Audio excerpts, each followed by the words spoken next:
The end of my investigations, I think that may have been late 2001, and I was arrested in March 2002.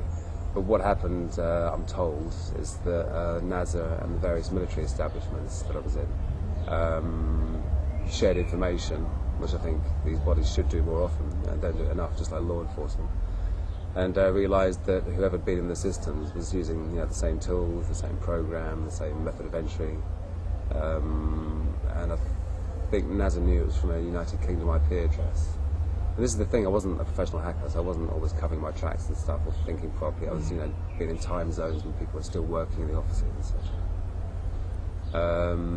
So yeah, that's... So have you, okay, Donna Ware, I guess you heard her testimony or saw her testimony somewhere. Was it on the web, or how'd you come across? Yeah, the Disclosure Project website, their 2001 National Press Conference. Oh, I see. And has she ever gotten in contact with you at all? No. But she must know that there was... Has, okay. So. Huh. And you've actually been interviewed by a number of publications, reputable establishments, so-called, such as the BBC. Is this right? Yep, BBC, Channel 4, Channel 5, ITV. And the BBC Guardian. World Service, the Guardian. Financial Times. Yep, the FT. I've been in the Metro, the Standard, the Daily Mail. Want me at the moment, but I've yet to return his call. Okay, and just recently, I guess, by Linda Moulton Howe. Yeah. Okay, for Coast to Coast, or possibly for Coast to Coast at some point. Yeah, Earth Files and Dreamland. For her own website. Okay. Yeah, just wondering, because I know that your cause is kind of a cause célèbre here in the UK, but it's not really getting the kind of coverage that it deserves in the United States at this point. Isn't that right? Yeah, in my view, there's a deliberate news blackout over there. I've only had contact from, I think it's CNN and none of the other news networks. Because I think there seem to be two factions in the US military and government. One of them is hugely embarrassed by what you could term failings in security.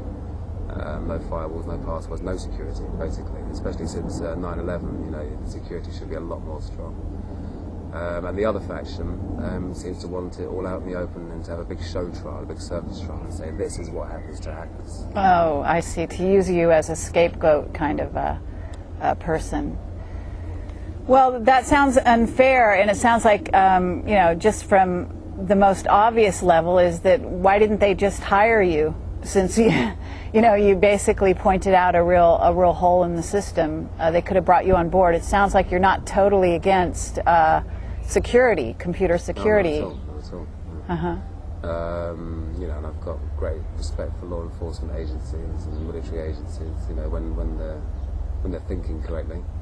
But I think these days they know I'm in complete disagreement with years and years of not American foreign policy. I hate when people say, it's American this, American that, because it's not the American people. It's just you've been the victims of a succession of very bad governments with very short-termism outlook. So I think they know that I wouldn't work for them. Uh-huh. And how does the British government actually treating you, or have you had any interactions with members of the British government?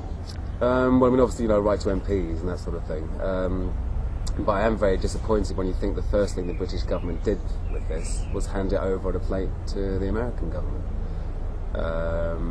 All the evidence was in London. My hard drive was in London. I was in London. Uh-huh. I'd made a full and frank admission to all the unauthorised access. All the details were there. And at first the police here were quite friendly. They said, you may get 6 months of community service, just helping the community at large, etc. But when they went over to America and had meetings with the Office of Naval Intelligence, and I think possibly the Air Force Office of Special Investigations as well, they came back with a completely different attitude. Very, very heavy, very, very serious. And then we suddenly got all the headlines about criminal masterminds and all this rubbish. Right. And isn't it true that you also sort of were inspired by War Games to some degree, the movie? That's a kind of a misquote by John Ronson. Oh, okay. I said I had seen that. Right. But that wasn't really inspired. What actually inspired me was The Hacker's Handbook by Hugo Cornwell. who is now Peter Sommer at the London School of Economics. Oh, really? It was the first hard information publication I've read. In fact, the first issue was banned by the UK government. It had to have a reprint and stuff taken out. But now he's basically teaching. Isn't that right? Yeah, I'm not sure what he lectures in though. Oh, okay. All right. Well, that's very interesting that you sort of got into this via someone who's, I guess you certainly could say, working for the establishment on some level, right? But he wrote a book about hacking. I mean, hacking is a way of finding out information. It's kind of slang for somebody who's an investigator, but maybe not liked or not appreciated by the powers that be, right? Okay, yeah, like a journalist hacking away at the right. typewriter. So, can you tell me what else you found? Because I know that you have something, has some information in regard to non-terrestrial officers. Is that right? Yeah. There was an Excel spreadsheet, and the title was non-terrestrial officers. Then it had names, ranks. It wasn't a long list. Didn't even fill a whole screen, I think. Well, could you just generally say how many? I mean, if you were to guess, are we talking 20, 50? 20. Uh-huh. Maybe 30. Did you notice if they were male or female by chance? That I can't remember. Okay. First names and last names? Definitely ranks, but nothing to say, Army captain or Navy captain or... so the designation wasn't there as far as which organization they worked for. Huh. So, I mean, that was entitled Non-Terrestrial Officers, and obviously it's not Little Green Men, so I was thinking, what force is this? And that phrase is nowhere to be found on the web or in official Army documentation or anything. And the other thing was a list of ship-to-ship and fleet-to-fleet transfers. Bear in mind, fleet-to-fleet, so multiple ships, of materials. And these ships weren't, US Navy ships.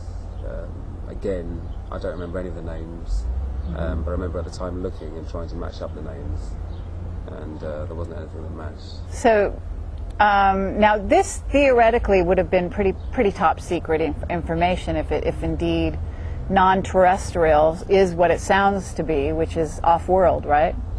Yeah. I mean, I gleaned from that information, I surmised that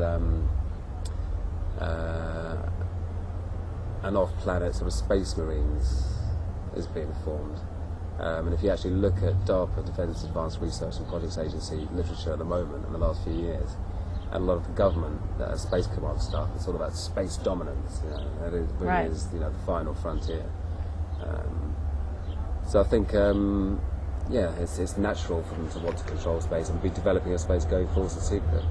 But I think most likely using technology reverse engineered from ET. To get out there, in other words. Yeah, and also to be cloaked. I mean, otherwise, how many other governments would see this going on? So.